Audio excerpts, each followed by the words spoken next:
अमोघ शक्ति देखने वाले सभी दर्शकों को पंडित अखिलेश जी का प्रणाम। नमन मित्रों, अभी आपने एक खबर सुनी होगी, हाथरस, उत्तर प्रदेश के हाथरस में एक दर्दनाक हादसा हुआ है। कोई तथाकथित संत हैं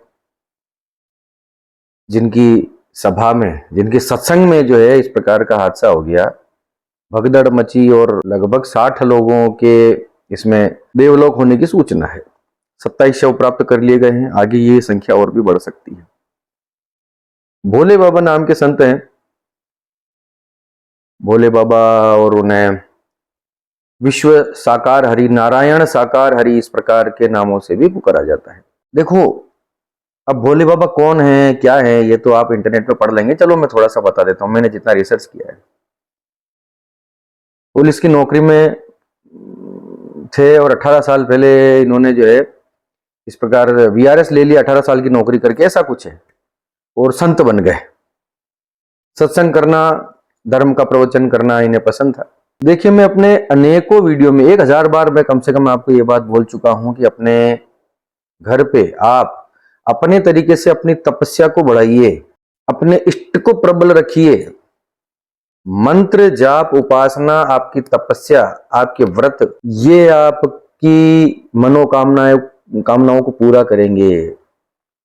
मैं ऐसा नहीं कहता कि संत खराब है या कोई ज्ञानी व्यक्ति का, मैं किसी के विरोध में नहीं बोल रहा हूं बाबा।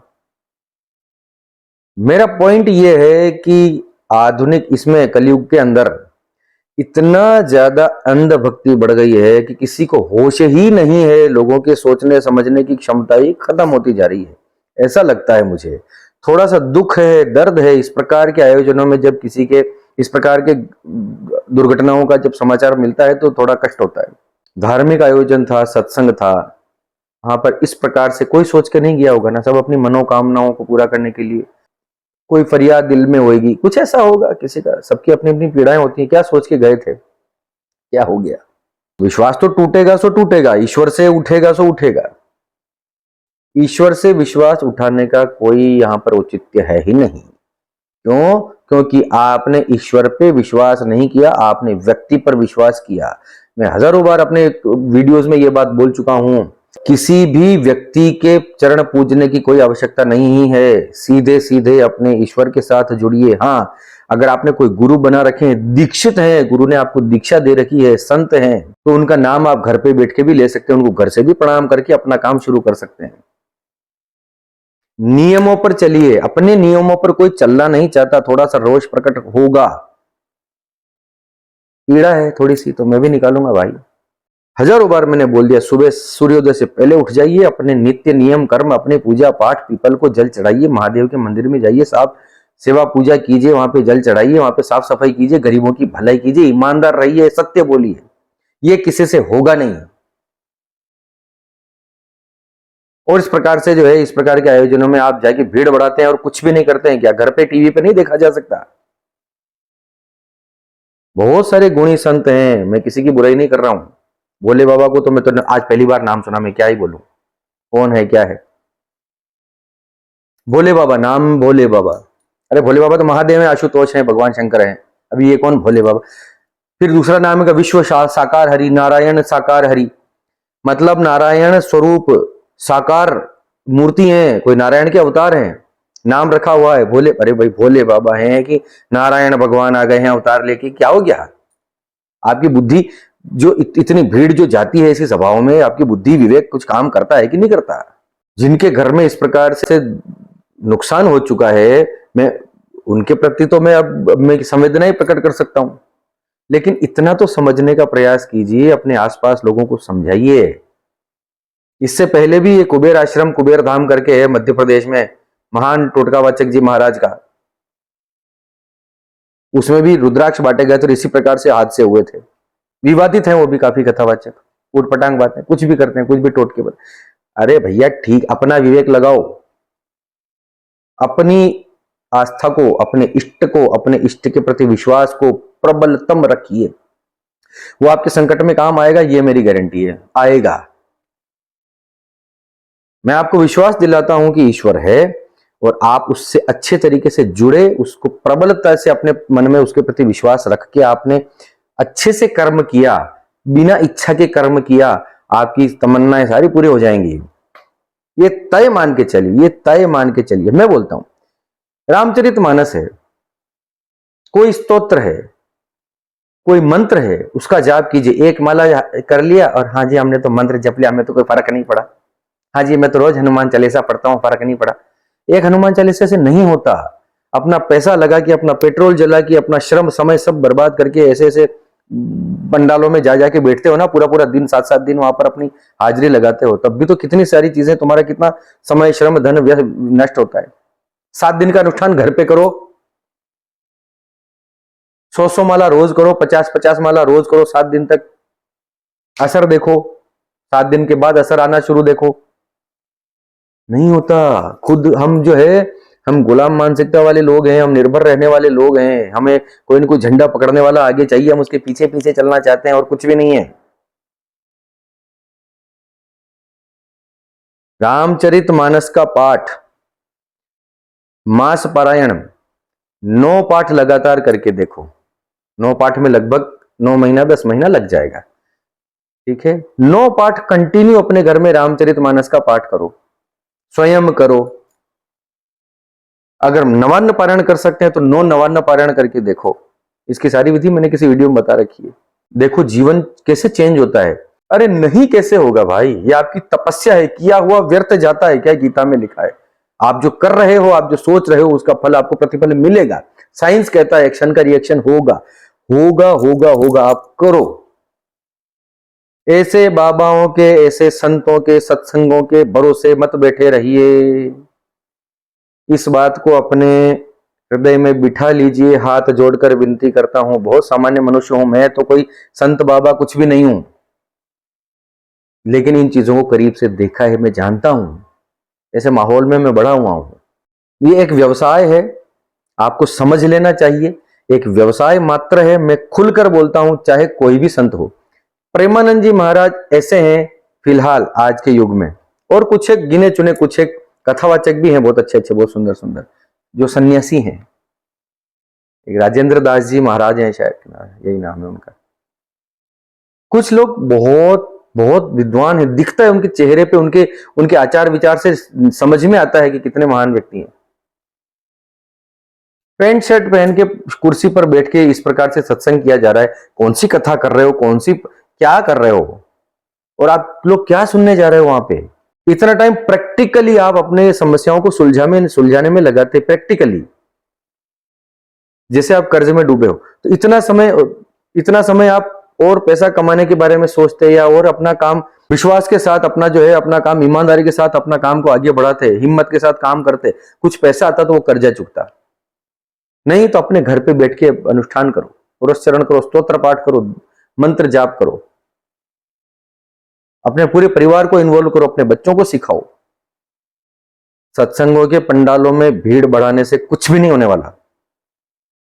अगर आपके मन में श्रद्धा है और वास्तव में जिस कथावाचक या जिस सत्संग या जिस संत या जिसके बारे में आप मन में बहुत अच्छी श्रद्धा रखते हैं, और वास्तव में अगर वो तपस्वी व्यक्ति है, तो घर पे बैठ के भी आप उनका नाम लेंगे, उनको याद करेंगे, उनसे प्रार्थना करेंगे, घर पर बैठकर भी, तब भी आपके काम हो जाएंगे।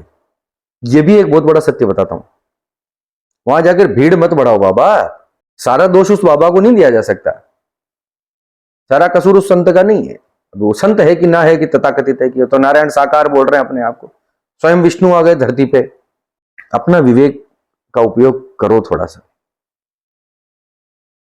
जो हादसा हो चुका है उसके बारे में तो कुछ संवेदनाएं प्रकट की जा सकती हैं। ईश्वर, अब ऐसे सत्संग में उनका ऐसा हुआ है तो ईश्वर उनको अपने धाम में स्थान दे, अपने चरणों में स्थान दे। ऐसे लोग बहुत संवेदनाएं, बहुत कष्ट हुआ, बहुत पीड़ा हुई। ये खबर अभी सुनी मैंने। मैं नहीं जानना चाहता कि वो बाबा कौन है। इस प्रकार के हादसे होना धर्म की हानि है। ये कलयुग है, आपको समझना होगा। रामचरितमानस आपने पढ़ी हो, पढ़िए, नहीं पढ़ी हो, नहीं जानते हो, तो आप अभी सनातन धर्म की बात करना छोड़ दीजिए। अगर आपको रामचरितमानस नहीं पता है तो सनातन धर्म की, हिंदू धर्म की बात करना छोड़ दीजिए। और कोई बाबा, कोई पंडित आपके भला नहीं कर पाएगा अगर श्रीमद् भगवत गीता और श्री रामचरितमानस का आपको नहीं पता। तो आप ये माला पहनना और सारे ढोंग छोड़ दीजिए। मंदिर में जाने का आपको अधिकार नहीं अगर आप रामचरितमानस नहीं जानते। तो उसमें पढ़िए, उसमें तुलसीदास जी महाराज ने क्लियर लक्षण बताए हैं, उसमें पढ़िए कि कलयुग में क्या होगा, कलयुग में किस प्रकार के संत आएंगे। 500-600 साल पहले रामचरितमानस लिखी गई थी, उसमें क्लियर राम तुलसीदास जी ने बता दिया था। चलिए मैं बताता हूं आपको। कलिमल ग्रसे धर्म सब लुप्त भय सदग्रंथ, दंभिन निजमति कल्प करी प्रगट किए बहुपंथ। कलयुग में क्या होगा सुनिए। कलयुग के पापों ने सब धर्मों को ग्रस लिया, सदग्रंथ लुप्त हो गए, दंभियों ने यानी अहंकारियों ने अपनी बुद्धि से कल्पना कर करके बहुत से पंथ प्रकट कर दिए। अहंकारी लोगों ने, जिन्हें अपनी आत्मश्लाघा है, जिन्हें अपनी प्रशंसा करवाने का जो चस्का है, उन लोगों ने अपने अपने अलग ही पंथ निकाल दी, अपनी अलग ही विचारधारा निकाल दी। कहीं कोई रामपाल बाबा है, कहीं कोई फलाने बाबा है, ढीमका बाबा है, अपने ही कुछ चला के बैठे हैं। कोई कबीर पंथी, कोई पता नहीं क्या है, राम रहीम इंसान, क्या क्या नाम, मतलब किस किस तरीके से चोचलेबाजी की जा रही है आपको, और आपको अकल नहीं है लोगों को। मैं क्या बोलूं, क्षमा करो बाबा, इतनी तरीके से तो कितनी तो कैसे समझाए लोगों को। और सुनिए, मार्ग सोई जा कहूं जोई भावा, पंडित सोई जो गाल बजावा, मिथ्यारंभ दंबरत जोई ता कहूं संत कहे सब कोई। भावार्थ है, सुनिए, जिसको जो अच्छा लग जाए वही मार्ग है, जो डींगे मारता है वही पंडित है, जो मिथ्या आडंबर रचता है, जो झूठे आडंबर रचता है, बताऊंगा इसके बारे में, और जो दंभ में रत है उसी को सब कोई संत कहते हैं। आडंबर रचे जा रहे हैं, क्रेन से ऊपर लिफ्ट के द्वारा महाराज जो है मंच के ऊपर प्रकट हो रहे हैं नीचे से, और लोगों को लग रहा है प्रकट हो रहे हैं, सबको पता है कि क्रेन लेके आ रही है, लेकिन अरे अज्ञानता की हद है भाई। सारे अज्ञानी क्या हिंदू धर्म सनातन धर्म का नाश ही करके मानोगे तुम लोग करोगे। कोई संत नहीं कर रहा, कोई बाबा नहीं कर रहा है, ये आम जनता करने पे तुली पड़ी है, जिनको कुछ नहीं पता। रामायण के बारे में पूछो किसी मेट्रोज में जाके, उनको पता नहीं रामायण क्या है, रामचरितमानस में क्या है, कृष्ण के माता पिता का नाम क्या, ये नहीं मालूम लोगों को। और सुनिए, सोई सयान जो पर्दनहारी, जोकर दंभ सो बड़ आचारी, जो कह झूठ मस्खरी जाना, कलयुग सोई गुणवंत बखाना। जो जिस किसी प्रकार से दूसरे का धन हरण कर ले वही बुद्धिमान, जो दंभ करता है वही बड़ा आचारी, जो झूठ बोलता है और हंसी दिल्लगी करना जानता है, कलयुग में वही गुणगान, उसी का गुणगान किया जाता है। दूसरे का धन हरण कर लिया तो वो बुद्धिमान है। महाराज बहुत बहुत पहुंचे हुए बाबा जी हैं, लोग लाखों रुपया चढ़ावा चढ़ा के जाते हैं, महाराज में कोई शक्ति है।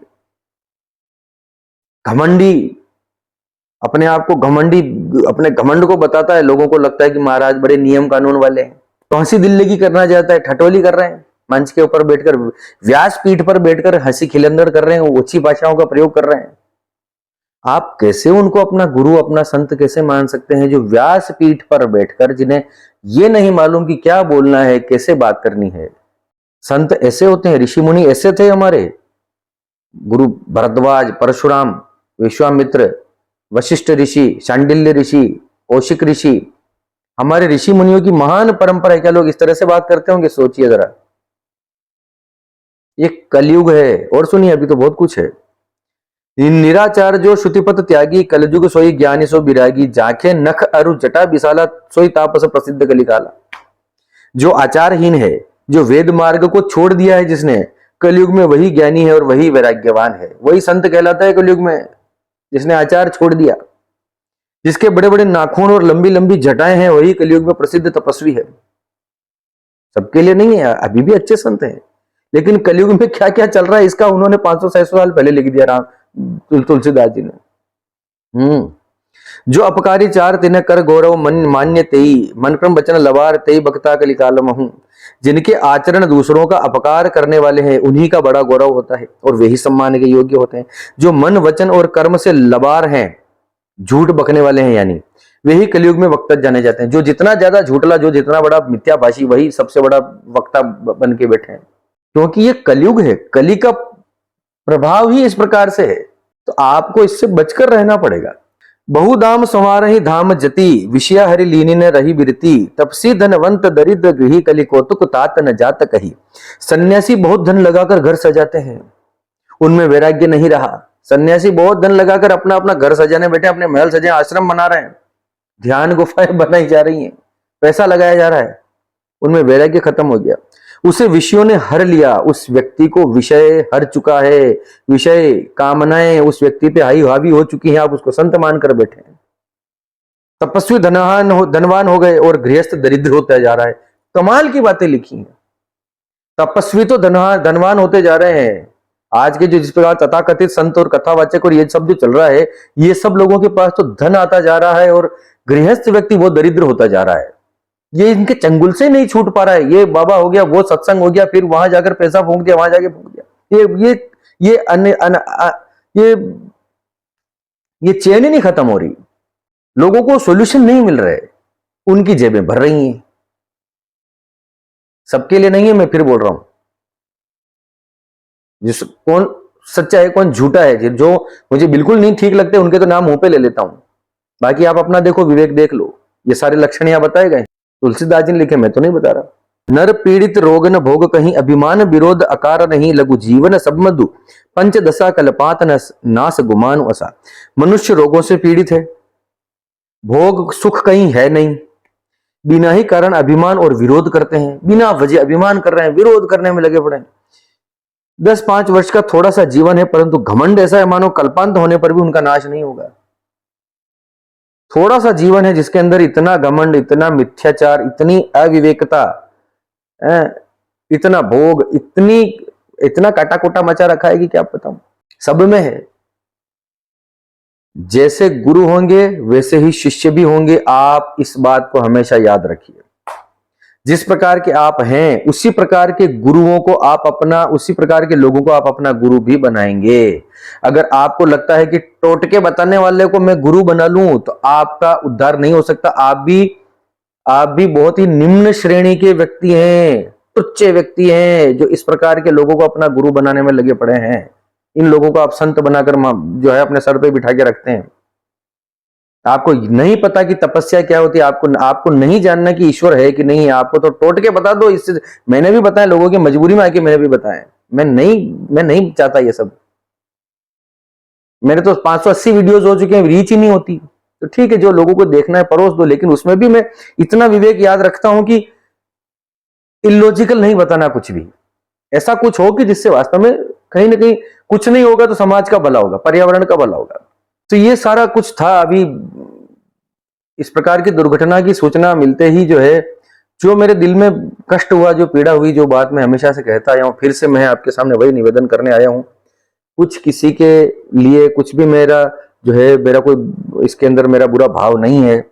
मैं सिर्फ ये चाहता हूं तपस्वियों से, जो संत हैं तथाकथित, अपने कथा वाचन कर रहे हैं, अरे जो मर्जी करो बाबा, तुम्हें जो ठीक लगता है वो करो, लेकिन इस भूख को इतना न बढ़ाओ कि किसी का नुकसान हो जाए, किसी की हानि हो जाए। इस भूख को थोड़ा सा कंट्रोल में रखो। ठीक है, आप कथा करते हैं या कुछ आपका आजीविका है कि ज्योतिष का काम करते हैं, इतना कुछ करो कि जिससे अपना घर चल जाए, साधु न भूखा जाए।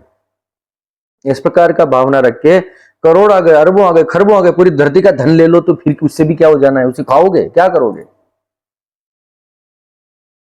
ये एक बात समझ के चलो, ये गरीबों का पैसा है, किसी की पीड़ा का पैसा है, किसी के दर्द का पैसा है। एस्ट्रोलॉजर्स, जो भी लोग इस प्रकार से अपना जो है उपाय बताते हैं, लोगों की समस्याएं सुलझाते हैं, एक बात हमेशा अपने दिमाग में रखिएगा कि किसी के दर्द का पैसा आपके घर में आ रहा है, किसी की पीड़ा का पैसा है। अब आप आगे लाइन समझ लो। क्योंकि मेरा आदत नहीं है मैं कभी किसी को कर्ज करूं या किसी को इस प्रकार से बद्दुआ दूं, शराब दूं, नहीं, मेरा ये स्टाइल नहीं है काम करने का। मैं भी देखता हूं, एक नॉमिनल चार्ज मेरा भी है, लेकिन अपने भूख 51,000 अरे सोचो यार, थोड़ा भगवान से डरो भाई। 51,000 रुपए फीस, 5 मिनट बात करने की, कॉल पे बात करने की 51,000, 31,000 रुपए फीस, 5 मिनट कॉल पे बात। कौन भगवान हो क्या तुम? कौन हो भाई? ऐसा क्या कर दिया तुमने? चुटकी बजा के अगर कोई हमारे दुख 1 मिनट में मिटा दे, चुटकी बजा और आपकी नौकरी लग जाए, तब तो 51,000 छोड़ो 1 लाख हम देते हैं। आप लोग पागल बन रहे हो। आप लोगों का मतलब बहुत बड़ा आपके साथ गेम खेला जा रहा है, आपको समझ नहीं आ रही है बात। आम जनता, जितने भी लोग मुझे जानते हैं, मेरा कहीं कोई प्रचार नहीं है। मैंने कभी कोई यहाँ पे इस प्रकार से अपना फोन पे गूगल पे आगे होके नहीं मांगा कि मुझे चैरिटी करो, चंदा करो, ये मेरा स्टाइल नहीं काम करने का। आप बात करोगे, उसका छोटा सा शुल्क है, वो आपको जो छोटा सा शुल्क है वो जमा करा के बात करो खूब, 5 मिनट 10 मिनट 15 मिनट आधा घंटा। कईयों को तो मैंने रिफंड भी कर दिया, उनको उनके पास पैसा ही नहीं था, हाँ ही कहीं से अरेंज करके इतना छोटा सा अमाउंट भी जमा, मैंने रिफंड कर दिया, भाई ले जाओ, क्या करने का, राम धर्म तो इतना तो रखोगे यार। कोई अपनी गाने नहीं बैठा हूं, लेकिन प्लीज आप लोग समझिए, अब मतलब ये पानी हद से ऊपर गुजरते जा रहा है। सनातन धर्म का सत्यानाश करने पे लोग तुले हुए हैं, बाबा नहीं तुले। बाबा तो जैसे वैसे हैं, जिसको जहां पे पैसा कमाने का मौका मिलता है वो कमाता है। ये तो हम आम जनता की गलती है। उनको लगता है कि बाबा कुछ कर देगा, उनको लगता है कि बाबा जी हाथ घुमाएंगे और चूर्ण प्रकट हो जाएगा और धूनी प्रकट हो जाएगी, भभूति हो जाएगी। ये ढोंग पाखंड है और कुछ भी नहीं है।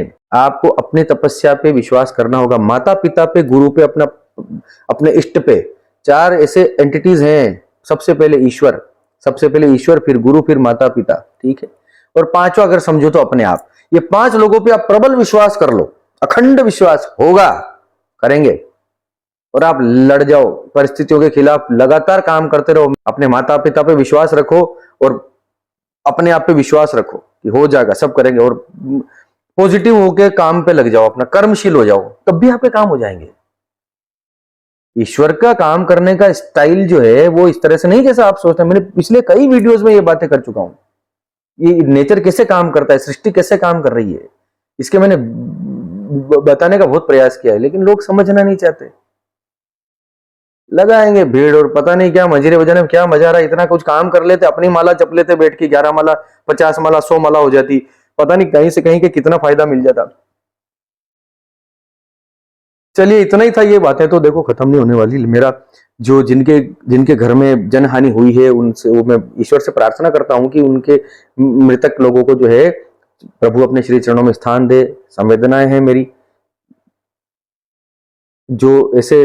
जो लोग ऐसे इस प्रकार के आयोजन करवाते हैं उनको वो भी कृपया प्लीज ध्यान रखें कि सुरक्षा के इंतजाम वहां पर पूरे किए जाएं, प्रशासन से अनुमति ली जाए, प्रशासन भी थोड़ा सा अवेयर वहां पर रहे। इस प्रकार की जनहानि धार्मिक आयोजनों में बड़ा कष्ट होता है, कहीं पर भी हो कष्ट होता ही है।